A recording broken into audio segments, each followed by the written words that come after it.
ప్రార్థన చేస్తున్నా. ఈ ఆరాధన అంతటిలో మాకు తోడుగా ఉన్నారు.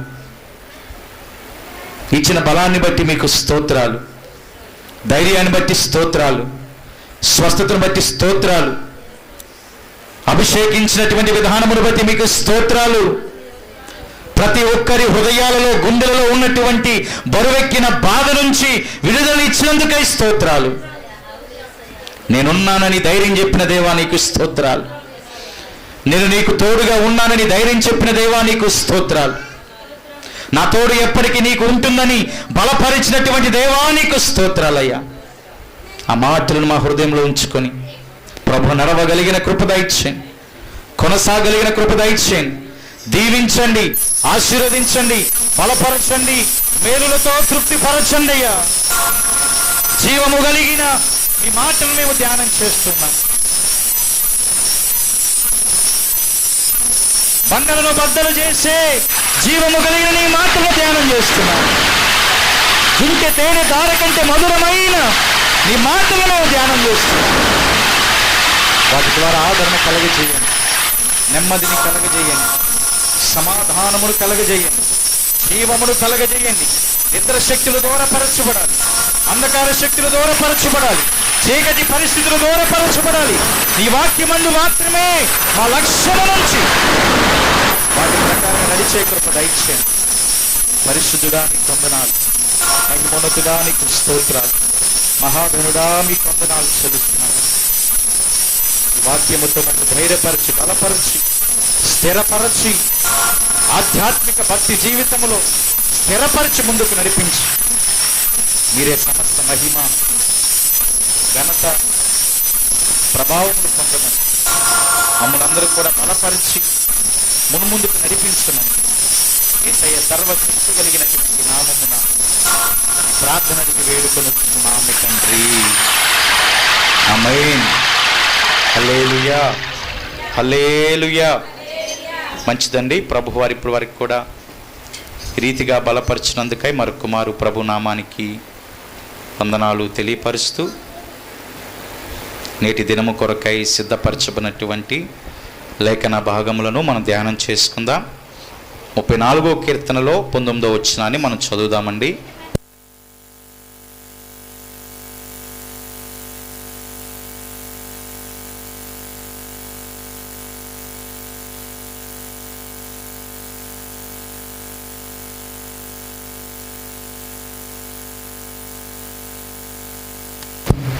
హల్లెలూయా. నీతిమంతునికి కలుగు ఆపదలు అనేకములు, వాటన్నిటిలో నుంచి యెహోవా వానిని విడిపించును. నమ్ముతున్నారా పుల్లారా? ఆమేన్.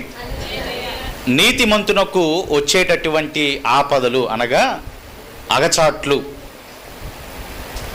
ఆపదలు కంటే అగచాట్లు అనే మాట ఇంకా భారంగా ఉంది కదా పుల్లారా. నీతిమంతునకు వచ్చేటటువంటి అగచాట్లు ఎన్నంటే అనేకములంట.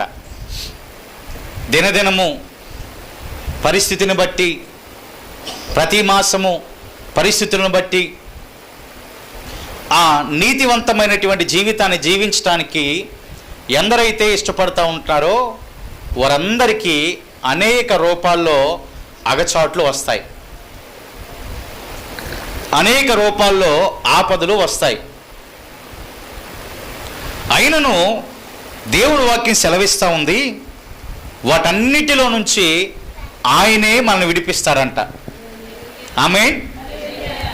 ఎన్ని అగచాట్లు వచ్చినా, ఎన్ని ఆపదలు వచ్చినా, ఏ రకమైనటువంటి పరిస్థితుల ప్రభావంతో మనం కొనసాగుతున్నా వాటన్నిటి నుంచి దేవదేవుడు నిశ్చయంగా మనని విడుదల వైపునకు నడిపిస్తాడు. ఈ సందర్భము దావీదు వారు ఎందుకు రాయవలసి వచ్చింది అని గనక ఆలోచన చేస్తే మనం క్లియర్గా చూడొచ్చు పుల్లరా.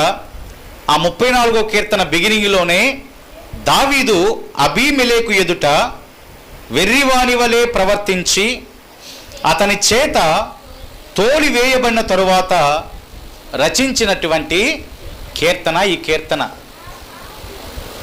దావీదు ఎటువంటి పరిస్థితుల్లో ఉన్నాడంటే వెర్రివాణిగా ఉన్నాడంట. మా దావీదు పరిస్థితి ఎలాగుందంట? వెర్రివాణిగా. ఒకసారి ఆ మాటలు గనక మనం చూస్తే సమూయేలు మొదటి గ్రంథము 21వ అధ్యాయము 10వ వచనం నుంచి మనం చూద్దాం పుల్లరా. 21వ అధ్యాయము 10వ వచనం చదవండి. అంతటా దావీదు ఎవరికి భయపడ్డాడు పుల్లరా? సౌలునకు భయపడినందున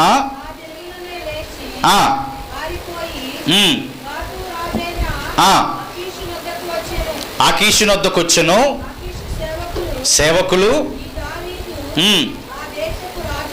అతను రాజు కదా, వారు నాట్యమాడుచు గాన ప్రతిగానాలు చేశారు కదా. సౌలు వేల కొలదిగాను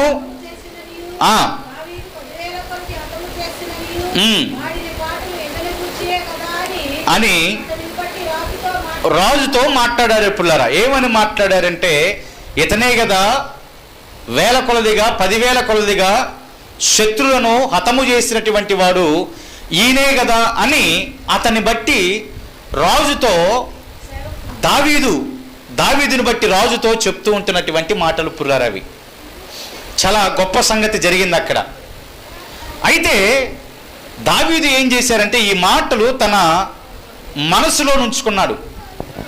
ఈ మాటలు తన మనసులో ఉంచుకొని గాతు రాజైనటువంటి ఆకీషునకు బహుగా భయపడ్డాడు. బహుగా భయపడి నన్నేమైనా చేస్తారేమో అని అనుకున్నటువంటి ఆయన పై వచనాల్లో మనం ఏం చూసామంటే, అప్పటికే సౌలునకు భయపడి దావీదు పారిపోయి వచ్చినట్లుగా మనం చూస్తూ ఉంటున్నాం. కింద వచనాల్లోకి వచ్చేసరికి మరలా ఈ రాజు నన్నేమైనా చేస్తాడేమో అనుకొని ఆ మాటలు మనసులో నుంచుకొని ఆ రాజుకు కూడా బహుగా భయపడ్డాడు. భయపడినటువంటి తదుపరి దావీదు వారి ఎదుట ఏ రీతిగా ప్రవర్తించాడంటే, తన చర్యను మొత్తము కూడా మార్చుకొని ఆయన ఎలాగ ప్రవర్తించాడంటే వెర్రివాణిగా. అమ్మ చూడండి, వెర్రివాణి వలె నటించాడంట. దావీదు ఎలా నటించాడండి? వెర్రివాణి వలె నటించుచు ద్వారపు తలుపుల మీద గీతలు గీయుచు ఉమ్మి తన గెడ్డము మీదకి కారునిచ్చుచు ఉండెను. ఇక రాజు ఎదుట దాదాపుగా ఆయన ప్రవర్తన ఎలాగుందంటే పిచ్చి చేష్టలుగా ఉందంట. ఎలాగుందని దావీదు ప్రవర్తన?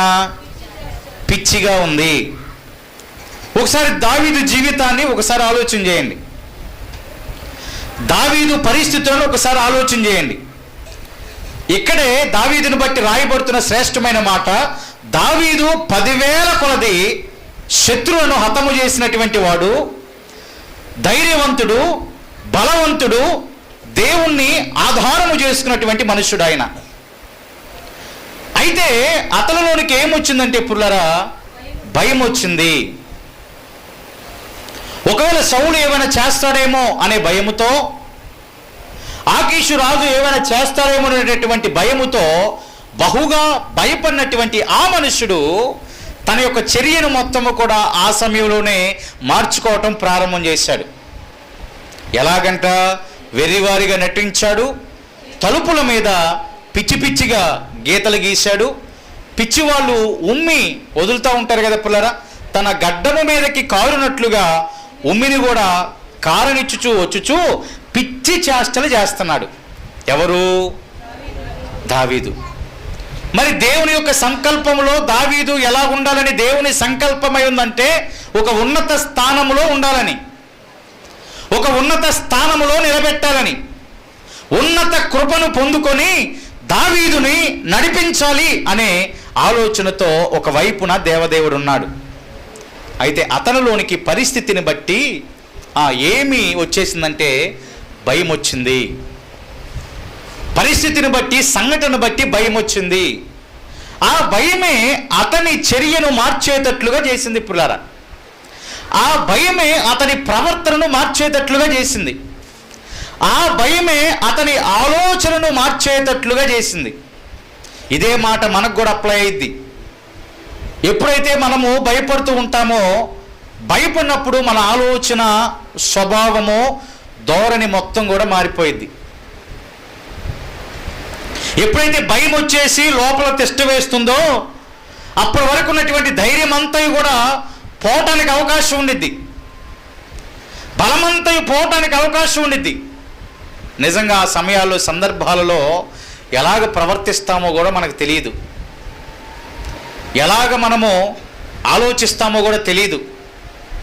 ఇదే నాన్న జనులందరూ అదే భయంతో ఉండిపోయారు పుర్లారా. రోజు ఎలా గడుస్తుందో అనే భయం, శరీర బంధకాలను బట్టి భయం, బిడ్డలను బట్టి భయం, కుటుంబాన్ని బట్టి భయం, ఆర్థిక భారాలను బట్టి భయం, అన్ని భయాలు మనలోనే దాగి ఉండిపోయినాయి. అన్ని భయాలన్నీ మనలోనే ఉండిపోయినాయి. అందుకే ఆయన ఆ అనుభవాల నుంచి దావీదు ఏమన్నాడంటే, అందుకే నీతిమంతునికి అనేక ఆపదలు వస్తాయి.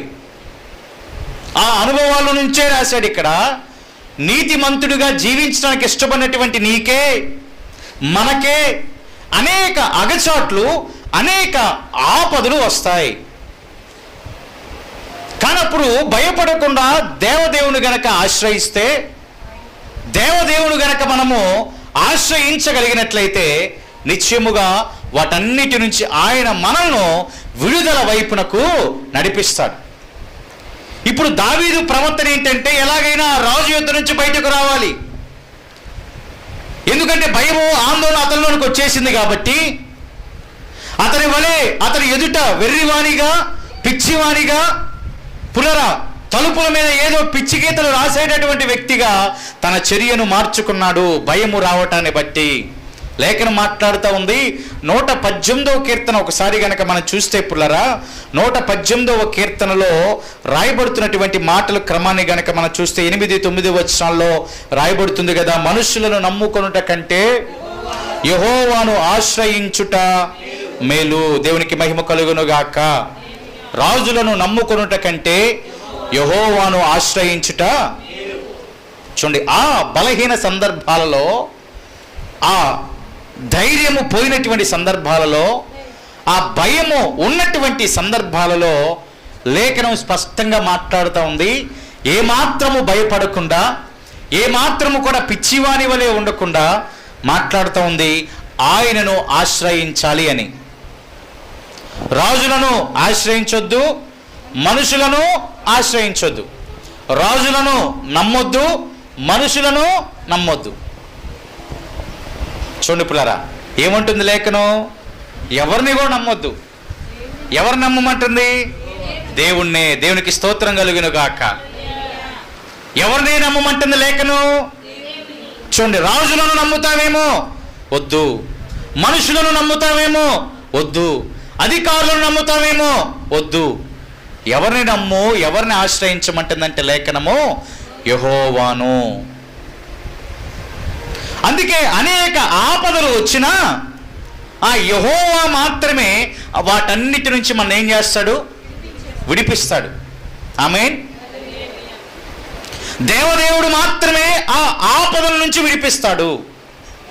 ఇప్పుడు గమనించండి, బేసిక్ వచ్చేయండి పుల్లరా, మనకి అనేక ఆపదలు ఉన్నాయి.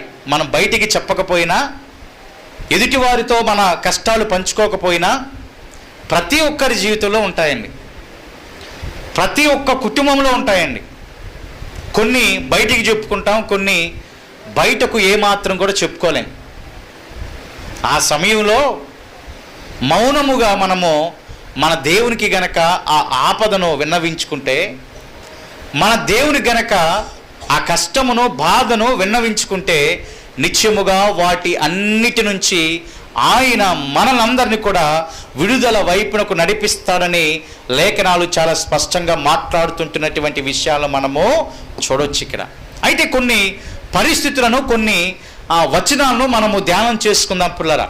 అసలు ఆపదలను బట్టి, శ్రమలను బట్టి, ఎదురవుతున్నటువంటి ఈ రకమైనటువంటి నిందలను బట్టి, ఈ పరిస్థితులన్నిటిని బట్టి ప్రభు లేఖనం ఏమని మాట్లాడుతూ ఉందో కొన్ని వచనాల ద్వారా మనం చూద్దాం. ఒకసారి యోహాను సువార్త గనక మనం వస్తే 16వ అధ్యాయము, పులర యోహాను సువార్త 16వ అధ్యాయము 33వ వచనాన్ని మనం చదువుదాం. ఇదిగో మీలో ప్రతివాడును 16వ అధ్యాయం 33వ వచనం. నా యందు మీకు సమాధానము కలుగునట్లు ఈ మాటలు మీతో చెప్పుచున్నాను.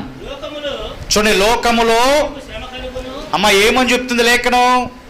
లోకములో మీకు శ్రమ కలుగును, అయినను ధైర్యము తెచ్చుకొనుడి. దేవునికి స్తోత్రం కలుగును గాక. లోకములో మీకు ఖచ్చితంగా ఏం కలుగుతుందంటే శ్రమ. ఎందుకు? నువ్వు నీతిమంతుడిగా అయ్యావు కాబట్టి. ఆ మాట అండర్లైన్ చేసుకోండి పుల్లారా. ఎందుకు శ్రమ వస్తుంది? ఊరికినే రావటల్లా. నీవు నీతిమంతుడిగా అయ్యావు కాబట్టి, నీవు నీతిమంతురాలుగా అయ్యావు కాబట్టి లోకములో నీకు శ్రమ కలుగుతుంది. అయినా ధైర్యం తెచ్చుకో, అయినా ధైర్యం తెచ్చుకో. ఎందుకంటే నేను ఆల్రెడీ లోకాన్ని జయించాను. నన్ను వెంబడిస్తున్నటువంటి నీవు కూడా ఖచ్చితముగా లోకాన్ని జయిస్తావు. సమాధానము కలగటానికే, ఆందోళనతో ఉన్నటువంటి మన హృదయానికి సమాధానం కలగటానికి, నెమ్మది లేనటువంటి మన హృదయానికి సమాధానము కలగటానికి, గందరగోళంలో ఉండిపోయిన మన హృదయానికి సమాధానము కలగటానికి, ఆపదల ద్వారా అగచాట్ల ద్వారా నడుస్తున్న కొనసాగుతున్న నీతో ప్రభు చెప్తున్నాడు, లోకములో ఖచ్చితంగా నీకు శ్రమ కలుగుతుంది. నీకు వచ్చిద్ది, రాదని చెప్పటలా. నన్ను నువ్వు నమ్మావు కదా, నన్ను నీవు ఆశ్రయించావు కదా, ఇక నీకు దిగులు లేదని చెప్పటలా. ఏమని చెప్తుంది లేఖనం? ఏమని చెప్తున్నాడు యేసయ్య? లోకంలో నీకు శ్రమ వచ్చిద్ది. నా దగ్గరికి వస్తే పోతాయి కాదంటలా, నన్ను ఆశ్రయిస్తే పోతాయి కాదంటలా, నన్ను నమ్ముకున్నటువంటి బిడ్డలు కాబట్టి ఖచ్చితంగా పోతాయి కాదంటలేదు. కానీ బేసిక్గా స్ట్రక్చర్ ప్రతి క్రైస్తవ విశ్వాసం ఏం తెలుసుకోవాలంటే, లోకములో మంచిగా జీవించడానికి ఇష్టపడినటువంటి మొదటి దినము నుంచే నీకు శ్రమ ప్రారంభమైంది. అయినా ధైర్యం తెచ్చుకో, అయినా ధైర్యము తెచ్చుకో. ఎందుకంటే నేను ఆల్రెడీ లోకాన్ని జయించాను. ఆమేన్. ప్రారంభ దినాల్లోనే ఆయన లోకాన్ని జయించాడు. ప్రారంభ దినాల్లోనే అపవాదిని జయించాడు. ప్రారంభ దినాల్లోనే పరిస్థితులన్నీ కూడా జయించాడు. కాబట్టి ఆయన కుమారులుగా కుమార్తెలుగా మార్చబడినటువంటి మనకి కూడా లోకంలో శ్రమ వస్తుంది. ధైర్యముగా నిలబడితే వాటన్నిటి నుంచి ఆయనే విడుదల వైపునకు మనం నడిపిస్తాడు పురులారా. ఎందుకంటే పురులారా, లేఖనం గనక ఒకసారి మనం పరిశీలన చేస్తే మార్కు సువార్తలో ఒక మాట రాయబడుతుంది. 10వ అధ్యాయము 29, 30 వచనాలు ఒకసారి మనం చూద్దాం. అందుకు యేసు ఇట్లనెను, నా నిమిత్తము సువార్త నిమిత్తమును అన్నదమ్ములనైనను తల్లిదండ్రులనైనను పిల్లలనైనను విడిచినవాడు ఇప్పుడు ఇహమందు హింసలతో పాటు, చూడండి, హింసలతో పాటు, జాగ్రత్తగా ఆలకించండి ఆ మాట, హింసలతో పాటు. ఎవరు వారంటే చూడండి పిల్లరా, ఆయన నిమిత్తమై నీతిమంతులుగా అవ్వాలని, నీతిమంతులుగా జీవించాలని డిసైడ్ అయినటువంటి వారందరూ కూడా ఆయన నిమిత్తమై, సువార్త నిమిత్తమై ఒకవేళ ఇంటిని వదిలిపెట్టినా, అన్నదమ్ములను వదిలిపెట్టినా, అక్క చెల్లెలను వదిలిపెట్టినా, తల్లిదండ్రులను వదిలిపెట్టినా, పిల్లలను వదిలిపెట్టినా, భూములైనను విడిచిపెట్టినా. జాగ్రత్తగా ఆలోచించండి. లేఖనం ఏం మాట్లాడుతోంది? ఇవన్నీ విడిచిపెట్టిన వాడితో పాటు మనకేమొస్తున్నాయంట? ఇహమందు హింసలతో పాటు. అన్నీ విడిచిపెట్టేశావు. ఇప్పుడు నీకు డౌట్ వచ్చింది ఏమని? అన్నీ విడిచిపెట్టేసే కదా, స్వార్థ కోసమే, ఆయన కోసమే నీతిమంతుడిగా నేను అయ్యాను కదా, తల్లిదండ్రులు విడిచాను కదా. అంటే సెకండ్ ప్రయారిటీ ఇవ్వటం. విడిచిపెడతాం పూర్తిగా విడిచిపెడతాం కాదండి. ఆయనకి మొదటి ప్రయారిటీ ఇచ్చి తల్లిదండ్రులకి రెండో ప్రయారిటీ ఇవ్వటం. అన్నదమ్ములను అక్కజల్లను విడిచిపెట్టే కదా, పిల్లలను విడిచిపెట్టే కదా, భూములను విడిచిపెట్టే కదా. అయినా ఈ లోకమందు నాకేమొస్తుందంట? హింస. జాగ్రత్తగా ఆలకించండి. ప్రభు కోసమే అన్నీ చేస్తున్నాం. అయినా ఏమొస్తుందండి? హింస. ప్రభు కోసమే ఎన్ని చేసావు, నీకున్నది మొత్తం కూడా ఇచ్చేసావు. ఇక నీ మనసు కానీ, నీ ఆలోచన కానీ, నీ ప్రవర్తన కానీ అంత యేసయ్యే, ఇక వేరే ఆలోచన ఏమీ లేదు. అయినప్పుడు ఆ పరిస్థితులు నీకేం కలిగింది? హింసే కలిగింది. ఆ పరిస్థితులు ఏమొచ్చింది? శ్రమే వచ్చింది. అప్పుడు బలహీనులుగా ఉన్నవారు కృంగిపోతారు. అరే, అన్నీ చేశాను కదా, అన్నీ ఇచ్చేసాను కదా, మరి నాకెందుకు ఇంకా హింస వస్తుంది, ఇంకా ఎందుకు హింస వస్తుంది, అందరిని విడిచిపెట్టేసే కదా అని అనుకుంటా ఉంటాం. అయితే ఆ 30వ వచనాన్ని కనుక క్లియర్గా చూస్తే ఒక్కసారి చదవండి పుల్లారా. ఇహమందు హింసలతో పాటు నూరంతలుగా ఇండ్లను, అన్నదమ్ములను, అక్కజెల్లెలను, తల్లులను, పిల్లలను, భూములను రాబోవు లోకమందు నిత్య జీవమును పొందునని దేవునికి మహిమ కలుగును గాక. ఇక్కడ ఈ జాగ్రత్తగా ఈ మాట ఆలకించండి. ఇక్కడ చాలా మంది పొరపాటు పడతారు. నూరంతలుగా నువ్వేదైతే విడిచిపెట్టావో అదంతా కూడా దేవుడు మనకిచ్చేస్తాడు. ఆమేన్. ఆ మాటకు అర్థం అదే పుల్లారా. నువ్వు హింసపడుతున్నావు చూసావు కదా, ఆ హింసలో ఆయనే నమ్ముకున్నావు చూసాం కదా, తల్లిని, తండ్రిని, అక్కని, చెల్లిని, భూములను, పిల్లలను వాటన్నిటిని విడిచిపెట్టేశాం కదా, హింసలు పడుతున్నాం కదా. మరి వచ్చే ప్రయోజనం ఏంటంటే చూడండి, నూరంతలుగా నువ్వు ఏ ఇంటిని వదిలిపెట్టావో ఆ ఇంటిని ఇస్తాడు. చూడండి, ఏ అన్నదమ్ములను వదిలిపెట్టావో ఆ అన్నదమ్ములే నీ దగ్గరికి వస్తారు. ఏ అక్కజెల్లెలను సువార్త కోసం మనము సెకండ్ ప్రైట్ ఇచ్చే వాళ్ళే మన దగ్గరికి వస్తారు. తల్లులు, పిల్లలు, భూములు అవన్నీ మన దగ్గరే ఉంటాయి. దానితో పాటుగా అడిషనల్గా ఈ లోకములు అవన్నీ మనకి రాగా చూడండి, రాబో లోకమందు అనగా పరలోకమందు నిత్య జీవము నీవు నిశ్చయంగా అనుభవిస్తావంటున్నాడు. ఆమేన్. అంటే నువ్వు వదిలిపెట్టావనుకుంటున్నావు చూసాం కదా, అవన్నీ దేవుడు మనకే ఇస్తాడంట, నూరంతలుగా ఇస్తాడు. ఎలా ఇస్తాడండి? నూరంతలుగా. నువ్వు భూమిని వదిలిపెట్టినా, పిల్లలను వదిలిపెట్టినా, తల్లిని వదిలిపెట్టినా వాళ్ళందరూ మన దగ్గరే ఉంటారు. అవి నూరంతలుగా మన దగ్గరే ఉంటాయి. అటువంటి ఫలించే అనుభవాల్లోనే మనం వెళ్తాం. ఎందుకంటే మనం నీతిమంతులు అవ్వాలని డిసైడ్ అయ్యాం, జీవిస్తున్నాం, నడుస్తున్నాం కాబట్టి అవి ఎక్కడికి పోవు, ఎక్కడికి వెళ్ళవు, మనతో పాటే ఉంటూ అడిషనల్గా మనకు వచ్చే బెనిఫిట్ ఏంటంటే, ప్రయోజనం ఏంటంటే, అక్కడ ఆ రాజ్యములో ఏమంట పుల్లరా, రాబోయే ఆ రాజ్యములో మనకేం కలగబోతుందంట?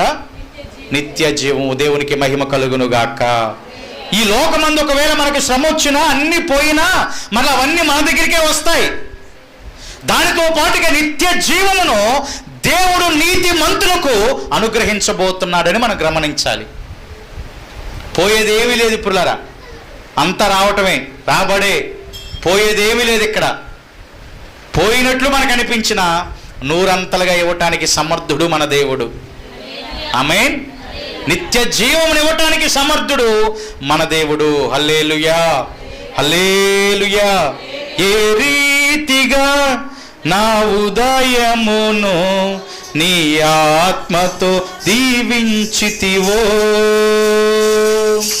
ఏ రీతిగా నా భారమును నీ కరుణతో మోసితివో, ఏ రీతిగా నా హృదయమును నీ ఆత్మతో దీవించితివో, ఏ రీతిగా నా భారమును నీ కరుణతో మోసితివో, ఏ రీతిగా నా పలుకులలో నిలిపితివో, ఏ రీతిగా నా కన్నీటిని నీ ప్రేమతో తుడచితివో, ఏ రీతిగా నా పలుకులలో నిలిపితివో, ఏ రీతిగా నా కన్నీటిని నీ ప్రేమతో తుడచితివో, గలనా చెప్పగలనా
చూడండి, ఈ లోకములో హింసలు వస్తాయి.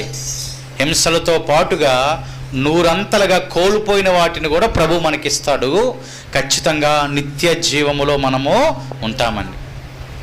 కాబట్టి ఈ ఆపదలు వస్తున్నాయని, శ్రమలు వస్తున్నాయని ఏమాత్రం కూడా మనము కృంగిపోకుండా మన ప్రార్థనా జీవితంలో, ఆత్మీయ జీవితంలో ముందుకు నడవాలి. ఒకానొక దినాన పౌలు గారు అంటారు, పుల్లరా, అపోస్తుల కార్యగ్రంథాల్లో ఆయన ఏమంటాడంటే 14వ అధ్యాయాన్ని కనుక ఒకసారి మనం చూస్తే 22వ వచనాన్ని చదువుదాం. 14వ అధ్యాయము 22వ వచనాన్ని చూద్దాం. శిష్యుల మనస్సులను దృఢపరిచి, ఎక్కడికి వచ్చారంటే ఆయన మొత్తం పరిచర్య అన్నీ కూడా జరిగించి దెర్బేకి వెళ్ళి అక్కడ సువార్తను ప్రకటించి అనేకులను శిష్యులుగా చేసుకుని వచ్చి ఎక్కడికి వచ్చాడంటే లుస్త్రలోనికి వచ్చాడు, ఈకోనీలోనికి వచ్చాడు, అంతియొకయకు తిరిగి వచ్చాడు. తిరిగి వచ్చి శిష్యుల మనసులను ఏం చేస్తున్నాడు? దృఢపరుస్తున్నాడు. ఆమేన్. మరలా తిరిగి వచ్చి ఏం చేస్తున్నారంట? శిష్యుల మనసులను దృఢపరుస్తున్నాడు. ఏ రీతిగా దృఢపరుస్తున్నాడు చూడండి. విశ్వాసమందు నిలకడగా ఉండవలెననియు అనేక శ్రమలను అనుభవించి మనము దేవుని రాజ్యములో ప్రవేశింపవలెననియు వారిని ఏం చేశాడంట? హెచ్చరించాడు. దేవునికి స్తోత్రం. వచ్చి ఏం చేశాడు? శిష్యుల మనసులను దృఢపరిచాడు. బహుశా బాధలతో ఉన్నారు వాళ్ళు, వేదనతో ఉన్నారు వాళ్ళు, ఆపదలతో ఉన్నారు వాళ్ళు, శ్రమలతో ఉన్నటువంటి వారి యొద్దకు తిరిగి వచ్చిన పౌలు గారు చెప్తూ ఉంటున్నటువంటి మాట ఏంటంటే, అయ్యా మీరు విశ్వాసమందు నిలకడగా ఉండండి. ఫస్ట్ గన్ షాట్గా చెప్పాడు ఆ మాట. విశ్వాసమందు స్థిరముగా నిలకడగా ఉండండి. ఎందుకంటే అనేక శ్రమలను అనుభవించిన తర్వాత మాత్రమే. ఆమేన్. ఏమన్నాడండి? అనేక శ్రమలను అనుభవించిన తర్వాత మాత్రమే మనం ఎక్కడికి వెళ్తాం అంటే, శ్రమ లేకుండా రాజ్యం ఉందా? శ్రమ అనుభవించుకున్న దేవుని రాజ్యం ఉందా? ఆ శ్రమ కూడా ఎలాగంట?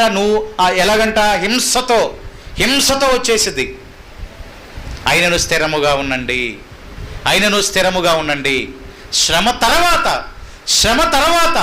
శ్రమలను అనుభవించిన తరువాత అదిగో ఒక రాజ్యం అనేటటువంటి మనకుంది.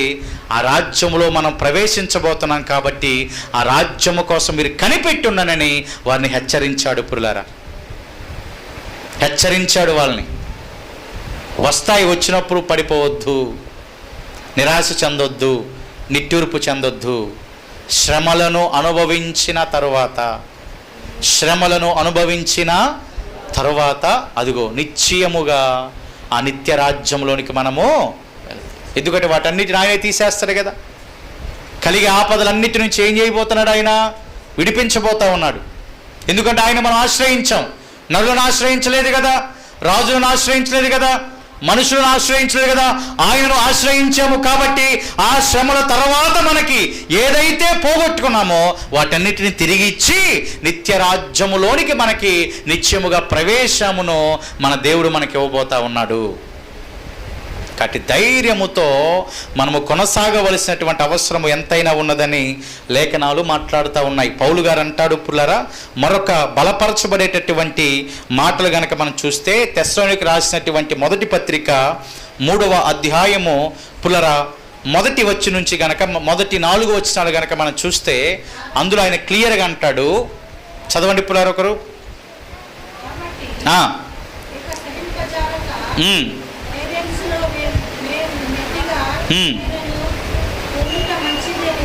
ఎంచి ఏమన్నాడు? ఈ శ్రమల వలన ఎవడునూ కదిలింపబడకుండునట్లు మిమ్మును స్థిరపరచుటకును మీ విశ్వాస విషయమై మిమ్మును హెచ్చరించుటకును. చాలు పిల్లరా, జాగ్రత్తగా ఆలకించండి. ఇక్కడ ఈ తెస్సలోనిక సంఘంలో ఉన్నటువంటి వారికి అప్పటికి ఏం కలుగుతూ ఉన్నాయంటే శ్రమలు కలుగుతూ ఉన్నాయి. జాగ్రత్తగా ఆలకించండి పిల్లరా. ఏమొస్తున్నాయంటండి? ఈ శ్రమలు వచ్చినప్పుడు ఆటోమేటిక్గా జనులు ఏమవుతారంటే కదిలిపోతారు. స్థిరులుగా ఉన్నటువంటి వారు సైతము కూడా కదిలిపోతారు. అందుకు ఆయన ఏమంటున్నారు అక్కడ? ఈ శ్రమల వలన ఎవడునూ కదిలింపబడకుండా ఉండాలంటే, ఈ శ్రమల వలన మీరు స్థిరముగా ఉండాలంటే మీ విశ్వాస విషయమై మిమ్మలను హెచ్చరించడానికి మన సహోదరులను క్రీస్తు సువార్త విషయములో దేవుని పరిచారకుడైన తిమోతిని మీ వద్దకు పంపామన్నాడు. ఆమేన్. తిమోతిని పంపటానికి గల ప్రధాన ఉద్దేశం ఏంటి? సంఘానికి శ్రమ వచ్చింది, సంఘంలో ఉన్నటువంటి బిడ్డకి శ్రమ వచ్చింది. ఆ శ్రమను బట్టి వారు ఏమై ఉన్నారంటే కదిలింపబడ్డారు. ఆ శ్రమ బట్టి వారు ఏమయ్యారంటే స్థిరులుగా లేలేకపోయారు. పరిస్థితి అంతా కూడా అల్లకల్లోలంగా అయిపోయింది. నిజంగా ఆత్మీయ బిడ్డల పరిస్థితులు ఈ రీతిగా మారినప్పుడు దైవజనులు ఎంతో బాధపడతారండి. ఎందుకు, ఎక్కడ ఏ లోపం జరిగింది, ఎక్కడ ఏ మిస్టేక్ జరిగింది, ఇప్పుడు వరకు బాగున్నటువంటి వారు ఎందుకు ఇలాగా కదిలించబడ్డారు, ఎందుకు స్థిరులుగా లేలేకపోతా ఉన్నారు అనే వేదన, బాధ చూసిన వారందరికీ ప్రత్యేకంగా దైవజనులకు కలుగుతుంది. కాబట్టి అటువంటి పరిస్థితుల్లో ఉన్నటువంటి వారిని ధైర్యపరచడానికి, బలపరచడానికి, విశ్వాసంలో మీరు స్థిరంగా ఉండాలి అని హెచ్చరించడానికి ఎవరిని పంపారంటే తిమోతిని వారి యొద్దకి పౌలు గారు పంపారు. తర్వాత శ్రేష్టమైన మాట ఉంది ఇప్పుడు అక్కడ, మేము మీ యొద్ద ఉన్నప్పుడు మనము శ్రమను అనుభవింపవలసి ఉన్నదని మీతో ముందుగా చెప్పితిమి కదా, అలాగే జరిగింది. ఏమన్నాడు చూడండి అక్కడ, మేము మీ వద్ద ఉన్నప్పుడు ఏం చెప్పాం మీకు? ఏం చెప్పారంట? ఖచ్చితంగా శ్రమ అనుభవించాలి అనే మాట మీకు చెప్పాం కదా. ఎలా చెప్పారంట మాట? ముందుగానే చెప్పారంట. అదిగో సువార్తను ప్రకటించేటప్పుడు ముందుగానే సువార్త వింటున్న విశ్వాసులకు, జనులకు పౌలు గారు వారి బృందము ముందుగానే ఏం చెప్పిందంటే పుల్లరా, ఇదిగో మనము శ్రమను అనుభవించాలి. ఆయన ఏమన్నాడు చూడండి, మనము అని ఆయనను కూడా కలుపుకున్నాడు. సంఘమే శ్రమ అనుభవించాలని చెప్పలా, విశ్వాసులే శ్రమను అనుభవించాలని చెప్పలా. ముందుగా ఆయన ఏమని హెచ్చరించాడంటే మనము శ్రమను అనుభవించాలి కదా. ఆ మాటను ముందుగానే మీకు చెప్పితిమి కదా. ఇప్పుడు అలాగే జరిగింది. ఇప్పుడు అలాగే ఏమొచ్చింది? ఇక్కడ శ్రమ వచ్చింది. అలాగే జరిగినది. ఇది మీకును తెలియను. అట్టి శ్రమలను అనుభవించుటకు మనము నియమింపబడిన వారమని మీరు ఎరుగుదురు. దేవునికి మహిమ కలుగును గాక. కంక్లూజన్లో ఏమన్నారంట? అట్టి శ్రమలను అనుభవించడానికి మనం ఏమయ్యాం? నియమించబడ్డాం, ఎన్నిక కాబడ్డాం. ఒక ముఖ్యమంత్రి, ప్రధానమంత్రి రాష్ట్రాన్ని, దేశాన్ని పరిపాలించడానికి ఎలాగైతే ఎన్నుకోబడతారో ప్రియులారా, సంఘములో ఉన్నటువంటి విశ్వాసి రాయబడుతున్నటువంటి శ్రేష్టమైనటువంటి మాట కనుక చూస్తే, శ్రమలను అనుభవించుటకు మనము నియమించబడ్డాం, మనము ఎన్నుకోబడ్డాం, ఎన్నుకోబడ్డాం. ఆ మాట మీకు తెలుసు కదయ్యా, ఆ మాట మీకు బహుగా తెలుసు కదా అని పౌలు గారు అంటా ఉన్నారు. ప్రియులారా, చూడండి, చాలా శ్రేష్టమైనటువంటి మాటలు. ముందుగానే ఆయన ఏం చెప్పాడు? శ్రమలు వస్తాయని ముందుగానే తెలియపరిచాడు. ఇందాక అపోస్తలుల కార్యాలు ఏం చూసాం మనం? శ్రమ పొందిన తరువాత మాత్రమే నిత్యరాజ్యం అనేటటువంటిది మనకుంది. అందుకు ఆయన ఏం చేశాడు? ప్రతి చోట మనకి శ్రమలు వస్తాయని విశ్వాసులు ముందుగానే వారి మైండ్ని సిద్ధం చేసేసాడు, వారి మైండ్ సెట్ని ఫిక్స్ చేసేసాడు. ఇదిగో క్రీస్తు పరిచారకుడిగా, క్రైస్తవుడుగా మారుతున్నావా? అంత పూలపాన్పుగానే ఉండదు. ఎస్, ఒకానొక దినాన ఆ పూల పాన్పు లాంటి పరిస్థితి ఆయన మనకిచ్చినా, మొదటిగా ముందుగా మనం ఏం పడాలంటే శ్రమను పడాలి. అందుకోసమే మనం నియమించబడ్డాం, అందుకోసమే మనం ఎన్నుకోబడ్డాం, అందుకోసమే మనం ఏర్పాటు చేయబడ్డాం. ఇది మీకు ముందే తెలుసు కదా అని వారిని ధైర్యపరుస్తున్నటువంటి మాటల క్రమాన్ని ఒకసారి ఆలోచించండి. పుల్లారా, ఏదైతే ప్రభువు కోసం వదిలేసామో అది నూరంతలుగా ఆయన మనకిస్తాడని తెలుసుకో. ఏదైతే ప్రభువు కోసం శ్రమ పడుతున్నామో అదంతయు కూడా ఒకానొక దినాన పోయి సంతోషముతో ఉంటామని తెలుసుకో, ఆనందముగా ఉంటామని తెలుసుకో, గ్రహించు. ఖచ్చితంగా అప్పుడు మనం ఏమవుతామంటే ఇంకా బ్లెస్ చేయబడతాం, ఇంకా దీవించబడతాం, ఇంకా ఆశీర్వదించబడతాం. కాబట్టి నీతిమంతులుగా జీవించడానికి సిద్ధపడుతున్న నీకు ఇప్పటివరకు శ్రమ రాకపోయినా ఇక మీదటైనా శ్రమ వచ్చింది. ఇప్పటివరకు రాలేదు అని అనుకుంటామేమో, ఇక మీదటైనా శ్రమ వచ్చింది. ఏమొచ్చిందండి? శ్రమ వచ్చింది. ఇక మీదట ఖచ్చితంగా ఇక శ్రమే వచ్చింది. కానీ ఆయన ఆశ్రయిస్తే, ఆయన ఆధారం చేసుకుంటే అది మేలు. వాటన్నిటి నుంచి ఆయనే విడుదల ఇస్తాడు. భయము, ఆందోళన ఏమాత్రం వద్దు పుల్లారా. భయముతో దావీదు ఏ రీతిగా తను వెర్రివారిగా అయిపోయాడో, ఏ రీతిగా పిచ్చి గీతలు గీసుకునేటటువంటి వ్యక్తిగా అయిపోయాడో, ఏ రీతిగా ఉమ్మి గడ్డం మీదకి కారేటట్లుగా అయిపోయాడో, ఆ పరిస్థితులు ఏమాత్రం వద్దు పుల్లారా. భయము, ఆందోళన తీసివేస్తూ, ఆందోళనకరమైనటువంటి పరిస్థితులను తీసివేస్తూ, ఇదిగో లేఖనం ముందుగానే తెలియపరిచింది, మీకు శ్రమ వచ్చిద్ది, మీకు శ్రమ వచ్చిద్ది, మీకు శ్రమ వచ్చిద్ది, హింస వచ్చిద్ది, అందుకే ఎన్నుకోబడ్డాం. వాటి తర్వాత మనకు ఆ రాజ్యం ఉందని జ్ఞాపకం చేసుకుంటూ మనము ఆధ్యాత్మిక స్థితిగతులలో ఎదగగలిగినట్లయితే,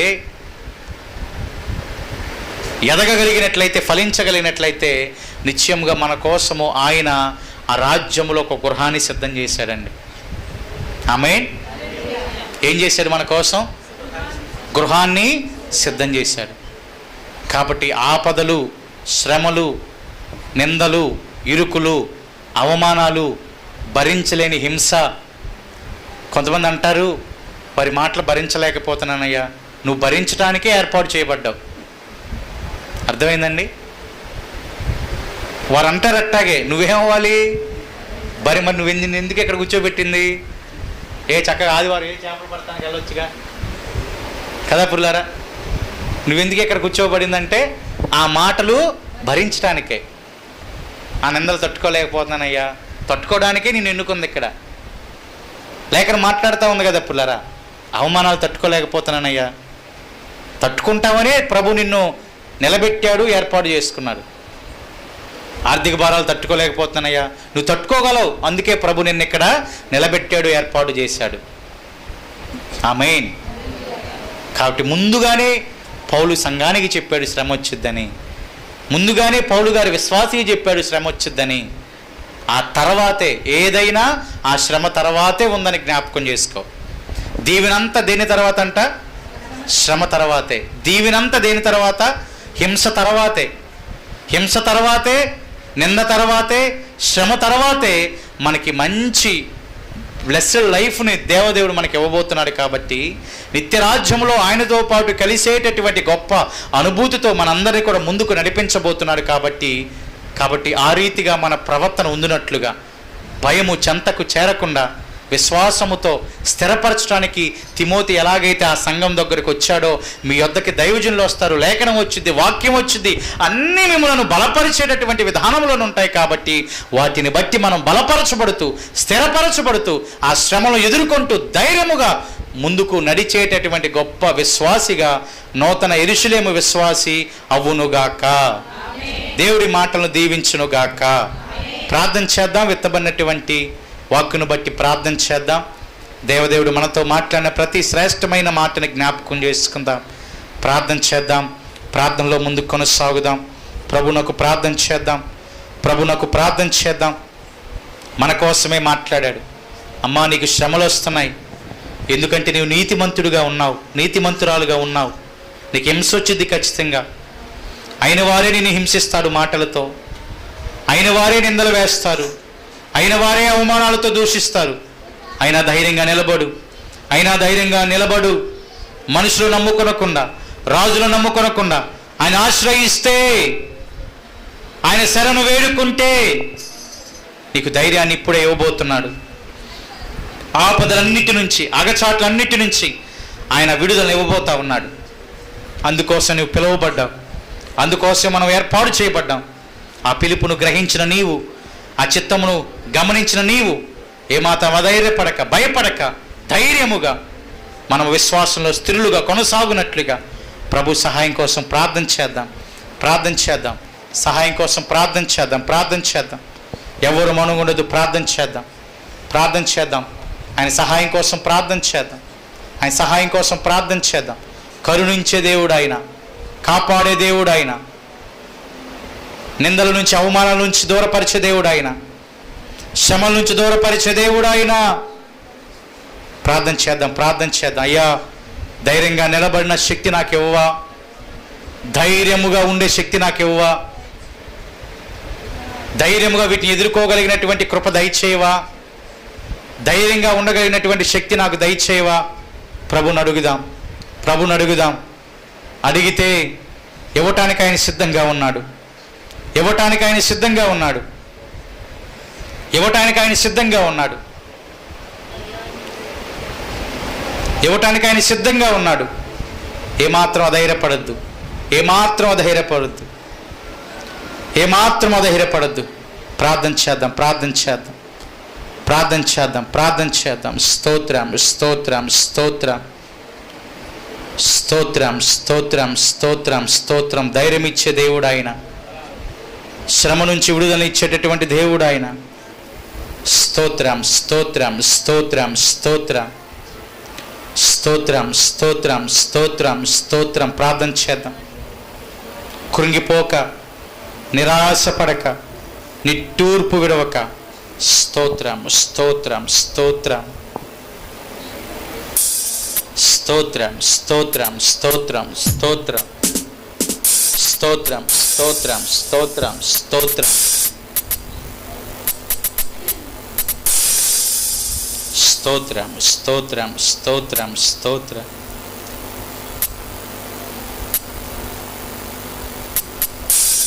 స్తోత్రం, స్తోత్రం, స్తోత్రం, స్తోత్రం.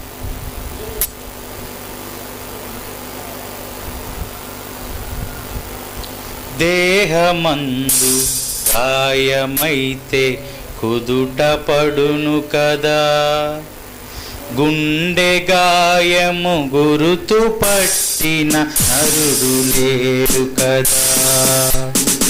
దేహమందు గాయమైతే కుదుట పడును కదా, గుండె గాయం గురుతు పట్టిన నరుడు లేడు కదా. నీవే నీవే యేసయ్యా, నా అంతరంగము పరచి చూసిన గాఢమైన ప్రేమవు, నన్ను భుజము పైన మోసిన అలసిపోని ప్రేమవు. నీవు లేనిదే నా బ్రతుకులో వంతులేనే లేదయ్యా, నీవు లేనిదే నా బ్రతుకులో విలువ లేదయా ఊహని ప్రేమలో భావమే నీవు హృదయమందు పరవశించు ప్రాణమే నీవు మనసు నిండిన రమ్యమైన రమ్యమే నీవు హరపురాణి కలల సౌధం నీవు హరపురాణి కలల సౌధం హరపురాణి కలల సౌధం హరపురాణి కలల సౌధం దేహమందు గాయం పడును కదా గాయం గురుతు పట్టిన కదా దేహమందు గాయమైతే గాయం గురుతు పట్టిన కదా నీవే నీవే యేసయ్యా నా అంతరంగం తరచి చూసిన గాఢమైన ప్రేమవు నన్ను భుజము పైన మోసిన అలసిపోని ప్రేమవు నీవు లేనిదే నా బతుకులో ఇల్లు లేనే లేదయ్యా నీవు లేనిదే నా బ్రతుకులో ఇల్లు లేనే లేదయ్యా ఊహకందని ప్రేమలో భావమే హృదయమందు పరవశించు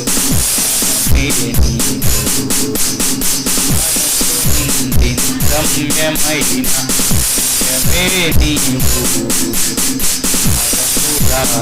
కలల సౌధం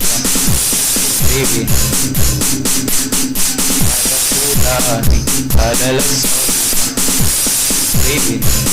ఎన్నడు విడువటువంటి శ్రమలో నీ ఉంటే విడవకుండా కాచి కాపాడి భద్రపరిచి ముందుకు నడిపించే ఆ ప్రేమమయిని జ్ఞాపకం చేసుకుంటూ ప్రార్థన చేద్దాం. ప్రార్థనలో ముందుకు కొనసాగుదాం. ప్రార్థనలో ముందుకు కొనసాగుదాం. ప్రార్థనలో ముందుకు కొనసాగుదాం. ప్రార్థనలో ముందుకు కొనసాగుదాం. తల్లిగారు కాంతమ్మ గారు మనందరినీ కూడా ప్రార్థనలో ముందుకు నడిపిస్తారు.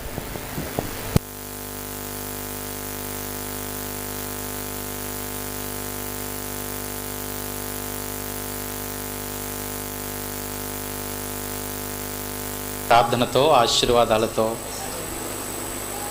ఆరాధనని ముగించుకుందాం. ప్రార్థనలో ముందుకు కొనసాగుదాం. జీవాధిపతి సర్వాధికారి మహోన్నతుడా పరిశుద్ధుడా ఘనమైన దేవా మీ నామానికి వందనాలు స్తోత్రాలు చెల్లిస్తున్నా నా ప్రభువా. కృప వెంబడి కృపను చూపుతూ క్షేమాన్ని ఇచ్చారు, బలాన్ని ఇచ్చారు. మమ్మల్ని అందరూ కూడా ధైర్యపరుస్తూ ముందుకు నడిపిస్తున్నందుకే మీకు స్తోత్రాలు. ఇదిగో నా ప్రభువా మా ప్రతి అడుగు జాలల్లో మీ కృపను మాకు తోడుగా ఉంచుతూ బలపరుస్తూ ఆధ్యాత్మిక ఆత్మీయ స్థితిలో ఎలాగ నడవాలో నేర్పిస్తున్నందుకే మీకు స్తోత్రాలు. ఆ ప్రయాణములో నా ప్రభువా హింసలు శ్రమలు వస్తాయని ముందుగానే మాకు తెలియపరిచినందుకై స్తోత్రాలు. ఆ తర్వాత నిత్యరాజ్యం ఉందని దానికి మేమందరము వారసులుగా అవుతామని ఇదిగో నా ప్రభువా మమ్మల్ని బలపరిచినందుకై స్తోత్రాలు. అటు కృప ఈ సన్నిధిలో ఉన్న ప్రతి బిడ్డకు దయచేయండి. వారి కుటుంబాల్లో ఉన్న బిడ్డలందరికీ అనుగ్రహించండి. జీవము కలిగిన మీ బలముతో ప్రతి ఒక్కరిని బలపరచండి. పరిచర్య జరగాలని ఈ బిడ్డలు ప్రయాసపడి నాయన కానుకలు సమర్పించారు. వారి గుప్పిలను విప్పారు నా ప్రభువా. వారందరూ దీవించని ఆశీర్వదించండి. వారి ఫలం అదుకమవునట్లుగా నీ సహాయం దయచేయండి. దేన సేవకు నన్ను కూడా బలపరచండి. అద్భుత రీతిలో నేటి వరకు కాపాడారు, రక్షించారు, బలపరిచారు, ఆశలు నెరవేర్చారు, కోరికలు సఫలం చేశారు. నూతన సంవత్సరం ఇచ్చినందుకై స్తోత్రాలు. మంచి ఆరోగ్యంతో నింపబడినట్లుగా, మంచి ఆలోచనతో నింపబడినట్లుగా, రాను దినాల్లో పరిచర్య భారముతో ముందుకు నడవగలిగినటువంటి శక్తిని దయచేయండి. అతి బలమును దయచేయండి. ఆయనటి ఆలోచన చేతనను నడిపించండి. ఈ సంఘమంతా యొక్క ఆలోచనతో నడవగలిగిన కృప దయచేయండి. నామానికి మహిమ కలిగినట్లుగా ఇంకా నా జీవితాన్ని, సంఘ బిడ్డల జీవితాలను, చదువున ప్రతి బిడ్డల జీవితాలని మధురముగా మలచమని ప్రార్థన చేస్తున్నాను.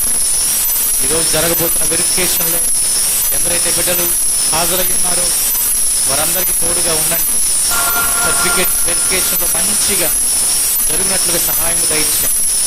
వారందరూ కూడా సెలెక్ట్ అయ్యి నా ప్రభ మంచి బోధన బిడ్డలకు అందించినట్లుగా, మంచి మార్గంలో నడిపించినట్లుగా సహాయం దయచేయండి. నీ కృప విస్తారము, అతి విస్తారమైన కృపతో నన్నును, సన్నిధిలో ఉన్న ప్రతి బిడ్డను దర్శించి ధైర్యపరిచి బలపరిచి నడిపించమని ఆ ప్రభ. మా గ్రంథంలో అనేక మంది వైరల్ ఫీవర్స్తో, సంఘంలో అనేక మంది వైరల్ ఫీవర్స్తో బాధపడుతుంటుండగా వారిని ముట్టండి, తాకండి, స్వస్థపరచండి, నెమ్మదిని సమాధానమును దయచేయమని యేసు నామమున ప్రార్థిస్తున్నాము తండ్రి. ఆమేన్. హల్లెలూయా. ఇల్లన గ్రోవుల చల్లగనోది, ఇల్లన గ్రోవుల చల్లగనోది, ఎల్ల ప్రజలు చేరి. అందరూ కలిసి సంతోషంగా పాడదాం, స్వరమెత్తి పాడదాం. పురుషులారా, స్త్రీలారా మౌనంగా ఉండకుండా ప్రభుడిస్తున్నాం. ఎల్లప్పుడు దేవుని స్తుతించుడి, రోగుతలములతో. స్వరమెత్తి పాడదాం.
నా ప్రాణమా యెహోవాను సన్నతించుము, నా అంతరంగంలో ఉన్న సమస్తమైన పరిశుద్ధ నామమును సన్నతించుము. నా ప్రాణమా యెహోవాను సన్నతించుము, ఆయన చేసిన ఉపకారములలో దేనిని మరువకుము. ఆమేన్. మన తండ్రి అయిన దేవుని ప్రేమ, కుమారుని యేసుక్రీస్తు యొక్క కృప, పరిశుద్ధాత్మ దేవుని కన్యుని సన్నిధి, సహాయము, సహవాసము ఇప్పుడు ఎల్లప్పుడు సదాకాలము సకల పరిశుద్ధులకు, ప్రపంచ జనాభాకు, పేర్లిపాడు గ్రామమునకు, సన్నిధిలో కూర్చిన మా అందరికీ, నూతన యెరూషలేం సంఘ బిడ్డలకు నీ కృప సదాకాలము తోడై నడిపించి ఆశీర్వదించునుగాక. ఆమేన్. హల్లెలూయా. అందరికీ వందనాలండి. ఒకరికొకరు వందనాలు చెల్లించుకొని సమాధానం కలిగి సెలవు తీసుకుందాం. దేవుడు మనందరినీ దీవించునుగాక. ఆమేన్.